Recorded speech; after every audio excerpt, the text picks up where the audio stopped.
Just answering questions with WAPTech. Here we go. You might be interested in such and such channel. You're both uncovering the lies and twisted minds of Abel Danger and David Hawkins. I can't remember the name there, sorry. Keep up the good work. Okay. Anything can be changed. Why would Field McConnell, Abel Danger, etc., lie about that? What does he have to gain? Okay, now if we're talking about Field McConnell, Abel Danger, those things seem kind of synonymous, at least on YouTube. They're misconstrued on the internet. I'm going to do real quick. I'm going to do this. I'm not going to do this about Field McConnell or Abel Danger or the lady he's talking about. I'm going to do this about just generally. There is no actual punishment for lying about a fact, period, full stop, unless it has an effect on someone that you can demonstrate in court is either criminal or civil worthy. You can get away with it. There are no consequences, so there's no risk. Presuming that there's some god up in the sky that's going to kill you for lying is belied by the fact that nobody ever gets hit with a bolt of lightning for lying. The only recording I've ever heard of it is, well, a cross fell off someone's wall. I guess that's good. But the other thing that happened is a church got hit by lightning when the pastor said, "And if I'm lightning, may the building be struck by lightning." And it was struck by lightning. Oh, let's laugh that off. No, you asked for a sign that you're lying, right? Lying does not have any consequences except within the world of laws and rules, and we do not actually have laws on the books that really do what you think they do. There aren't any negative consequences, so lying is most perfect example of a virtually risk-free behavior. Technically, you can get away with lying to a police officer under very limited conditions, but you can do it. Nothing they can do about it. It's based on proof, etc., etc. Now, I want to point out something. Why would anyone lie about something and become famous enough for you to know about them and for me to debunk them? To become famous. Do they ask for donations? There's a motivation. Do they not ask for donations? Okay. Look for ulterior motives or interior decorator motives. This is the other one about Field McConnell. Field McConnell said a bunch of stuff about one of his relatives who apparently holds the purse strings to an inheritance and said things that don't make any sense. And the video some of these people are commenting on is a video where somebody claimed his sister had started an organization that she joined, that she was a charter member when she wasn't, and this is simple and easy to check. The actual charter members of this organization, it's not relevant which one, are listed. Well, it's a secret charter member. Why? No, I mean really, why the fuck would this be a secret? Only her brother knows, but she would know, and she said no. And other things that are posted by this person is, my sister's surrendering to me, and I'm not acknowledging that she's my sister, and whatever. It looks like an argument between two siblings over inheritance, or not, I don't know. Something went wrong, and we're not being told anything. And, well, the other one, people say, well, why would someone lie about being an associate or being associated with a government project and get away with it? Don't they go to jail for that? No. I can claim to be in the CIA all I want to. In fact, legally speaking, recently, lying about being a military hero is no longer illegal. It is not under stolen valor. Stolen valor is not illegal anymore. Why? Because it was considered freedom of speech. I find it offensive as hell, but okay. It also makes sense for some people who believe that they have a right to pad their resume or just lie about their exploits in the war. See also a wannabe king of the Philippines and a previous literal dictator who lied about their military service.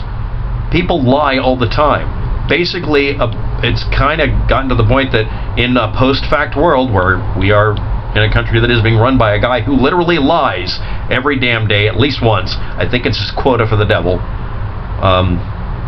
A little bit like some other politicians, but really seriously dumb, petty lies. Just almost like he's trying to poke at people. I can get away with it. Yeah, because we live in a world where it doesn't have any actual consequences. Everybody woke up a couple of months ago, or a couple of years ago, or decades ago, depending on when you figured it out, and realized there aren't any actual consequences for this. There's only a few places there are consequences for it. So yeah, the first order of business when you get caught is to lie. Every one of you knew that when you got caught with candy bars you stole or whatever when you were a kid. Lying works because there's almost no consequence. virtually impossible to get punished for it. All by itself, anyway. And yeah, oh, it's perjury. All right. What's the punishment for perjury? Actually look up perjury laws. And remember, when you actually sign papers that say it's under penalty of perjury, what is the actual penalty? And how often do people get caught? You can actually look up these statistics. Someone actually did it under an examination of ethics in the United States or something like that. It's an old one from before the 80s. It doesn't happen very much. And I'd like to point out, cops literally get caught lying all the time and don't ever get fired, removing them from their position for literally one damn thing: falsifying evidence, or better yet, two things: falsifying evidence and lying. I consider one as a very material lying. Should result in you being barred from being a police officer for the rest of your life. Or you have to publicly admit you lied. You have to have all of your testimony thrown out because it's tainted. And you have to stop lying. If you do it again, you're never allowed to be a cop anywhere in the United States. Deal? Do you really think that's going to work? With lawyers constantly lying. Lawyers aren't required to take an oath that they won't lie. Unless you get caught taking an oath you won't lie on the stand is not really enforceable. You'd have to get caught saying something under the rules of you knew you were saying something that wasn't true in any possible way, or to a reasonable and prudent person. Donald Trump sitting there stating factually that he believes that Hillary Clinton is literally the devil isn't considered lying, even though she literally isn't the devil. That's all. I mean, I'm surprised too, but seriously, she actually isn't the devil. I checked. Now you're all imagining terrifying things, maybe making artwork. Please don't.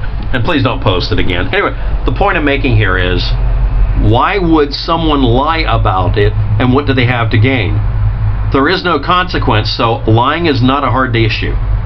You have total control over the narrative and the story you're telling, and anybody who comes at you with a fact, you can counter it with another lie. That's why people lie. If lying wasn't functional or useful, human beings wouldn't have learned to be deceptive a long time ago when they dressed up literally like, their prey when they were attacking them.